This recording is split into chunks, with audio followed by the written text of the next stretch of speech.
Okay, it's time for the kizarnywehrdlyknewye awards for this week, and there was a lot of good stuff this week, there was a lot of bad stuff this week, so there was a lot of close competition for all the awards, so let's just go with it. The Jeff Hardy Award for Worst Promo goes to DX for their backstage segment with Dusty Rhodes, in which Dusty Rhodes questions them about Kevin Nash, and Triple H and Shawn Michaels start to talk about the clique. The reason I hated this so much was simply because it was the way they were admitting that they used to be dicks, they used to rule wrestling, etc. They used to, you know, just be a really negative presence in wrestling. It was the way they were admitting that. They did all that in the past, but the fact they were admitting it suggested that they weren't still doing the same thing now, which in Triple H's case is absolutely blatantly untrue. So that's why I hated that so much. So DX get the Worst Promo Award for the second week in a row. Best Promo. No surprises here. It's going to CM Punk for a fantastic promo. I really thought this was a great promo because we didn't really know how he was going to start a feud with The Undertaker because it didn't really fit in with his straight edge gimmick. And I thought it was great how they, he personified The Undertaker almost as a drug, you know, The Undertaker being something which likes to create illusions, likes to play mind games, something which takes you away from the cold hard reality which Punk likes so much. I really liked that, I thought it was great, and then I thought it was especially great when he started talking about how he had no breaking point, he had never broken before, he never succumbed to peer pressure, unlike everyone else. Great promo, CM Punk, once again, CM Punk's won this award a lot. Honourable mention go to William Regal for just doing a hilarious promo, and just the way he was mocking Tommy Dreamer was very, very funny. And also to John Cena, that's right, John Cena. John Cena cut a very good promo on Raw. It was in the build-up to the match between Randy Orton and Cody Rhodes, where John Cena was scheduled to be the special guest referee. Cena was saying a lot of good things here. He was making Cody Rhodes sound like a credible world champion. He was also telling us a reason why the fans should cheer for Cody Rhodes, which was good for two reasons. One, we needed a reason to cheer for Cody Rhodes because Cody Rhodes is fundamentally a heel and fundamentally not very likable. Two, the match didn't actually happen, so this promo was basically totally irrelevant, so it was just another thing to make the whole swerve more convincing. I really liked this promo, I thought it worked, but it didn't quite beat CM Punk this week. Worst moment of the week goes to, I was going to give it to Mark Henry versus The Big Show, just the moment where Mark Henry locked in a headlock in The Big Show and it lasted like an hour and I could just feel my youth flying away from me. But I'm actually going to give it to the fact that the Matt Hardy versus CM Punk match ended in a no decision finish, because it suggests to me that they're going to put Matt Hardy and CM Punk in a program at some point over the World Heavyweight title. Two things. One, Matt Hardy does not deserve to be anywhere near the title picture. Two, these guys have absolutely no chemistry. The idea of this appalls me. Best moment. I was tempted to give this award, the Best Moment Award, to the... because they showed that Shockmaster thing on Raw, I was tempted to give the Best Moment Award for this week to the original Shockmaster incident in 1993, which I'm going to link because if you haven't seen it, it is literally the funniest thing that has ever happened in wrestling. Like, you don't have to know any of the background, it's just hilarious. Hearing Davey Boy Smith in the corner shout, "He's falling on his ass!" is genius. So I decided to name the best moment, not the worst moment, the best moment award after the Shockmaster incident. So it's the Shockmaster Award for best moment. Honourable mention goes to CM Punk entering as Jeff Hardy. I think that I would have won it any other week. But the best moment this week is going to go to Dusty Rhodes knocking out Triple H with his cowboy boot. What a beautiful moment this was. The amount of punishment we've seen Triple H take and just, you know, pretend it didn't happen, and Dusty Rhodes gets to knock him unconscious. Brilliant. Worst performer of the week goes to Matt Hardy. I really don't get why people like Matt Hardy. I really don't get it. I'm not criticising you, I just don't get it. For me, people say he's a good worker. He works hard, if that's what they mean. But I don't think he's a good worker, because he makes everyone he's in the ring with look terrible. He wrestled a terrible match this week. He delivered a terrible beatdown this week. He delivered a terrible promo this week. And he's getting a totally unrealistic push. That's why he's the kizarnywehrdlyknewye worst performer of the week.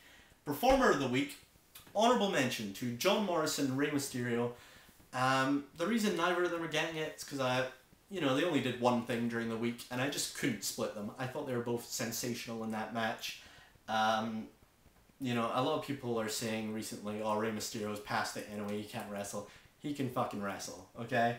I'm going to actually give the award to the Rhodes family. That's Dusty Rhodes, Cody Rhodes, and Dustin Rhodes. Dusty Rhodes for being a great guest host, Cody Rhodes for being more bearable than usual, and Dustin Rhodes, Goldust, for delivering a really, really good match against Sheamus. Like, surprisingly good. Yeah. The Mike Adamle Award for Incompetence in Commentary. I was absolutely sure I was going to give this to Michael Cole for what he said earlier in the week when Hornswoggle is going to the top rope to deliver the tadpole splash. Evan Bourne puts the cow head on him, and Hornswoggle delivers the tadpole splash, and Michael Cole went, "What a move!" And I was like, oh my god, I could not be more irritated than I am right now. But the award, very unfortunately, is going to go to WWE's best commentator, Jim Ross, for about a minute of the worst commentary I have ever heard. It was during the Divas tag match on SmackDown, Maria and Eve Torres versus Natalya and Layla. And it was like he had some kind of breakdown. He just started talking shite. He was like, Layla has the best hand strength out of the divas on the SmackDown roster. And I was like, oh my god, that comment is so ridiculously banal, I can't even register it. And then he started talking about, he just went, Layla and Natalya not only have vowels at the end of their names, but they also work very well together. And I was like, what? That's nonsense. And then he said something about they're not abiding by the letter of the law, no pun intended. This was all in 1 minute. And I was like, Todd Grisham, could you please talk? That's how bad Jim Ross was. I wanted Todd Grisham to speak. Jim Ross has to get this award. I'm sorry, but it was appalling. Worst show of Superstars. It's an up and down show. Best show, Raw. Raw, this week, it had a nice narrative. I liked the swerve at the end. It had 3 good matches. This was a good Raw. I really enjoyed it. This week's won't be nearly as good as this, but... Worst match. Honourable mention to Finlay and the Great Khali versus Mike, Knox and Kane.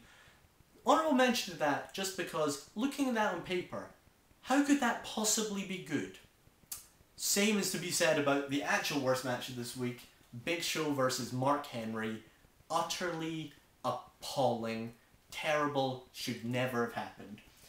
Best match, and there's quite a lot to talk about this week. We've got Benjamin versus Ryder was a good match, MVP versus Jericho was a good match, Mickie James versus Beth Phoenix was a good match, but in third place I'm going to have the US title Fatal 4-Way, second place Sheamus versus Goldust. For wrestling, a great match. I thought Goldust looked immense. I didn't see him miss a single move in that entire match. He made Sheamus look really good, he made himself look really good. It was really aggressive, it looked pretty stiff, loved it. But best match has to go to Rey Mysterio versus John Morrison. This was an amazing match. Some people have said it's a match of the year candidate. For me, it's not. For me, there are 2 matches that are clearly better than it this year already. Undertaker versus Shawn Michaels at WrestleMania and the Raw Elimination Chamber at No Way Out. Those 2 matches were better, but beyond that, this is in the same category as Mysterio versus Jericho, the same category as Edge versus John Morrison, the same category as John Cena versus Edge from Backlash, all those matches. This was a sensational match. Rey Mysterio looked sensational, John Morrison looked brilliant, they delivered just genius offense. It had one of the most beautiful feeling out periods at the start, with that Greco-Roman knuckle lock moving themselves about. And then we had Rey Mysterio doing all sorts of crazy tilt-a-whirl head scissors and Hurricane Ranas all over the place. We had John Morrison, who had the advantage of being the bigger man in this match, so was doing some new sort of interesting offense, but also doing his crazy cool offense. We had all sorts of false finishes, all sorts of things which sounded so stiff, like Morrison's knee or the chuck kick and all that sort of stuff. This was a great match. Morrison wins with Starship Pain, which we all knew was going to happen. I rate this match 4.25 stars. It could even be 4.5 stars in some books, but 4.25 stars. It was the best thing that happened this week. It was the best match this week, and it's a fitting way to end what was a very good week in WWE. Please rate this video, comment on this video, subscribe if you wish. Please send in your Q&A questions, and please vote on the poll in part 3. Hope you enjoyed it. Okay, bye.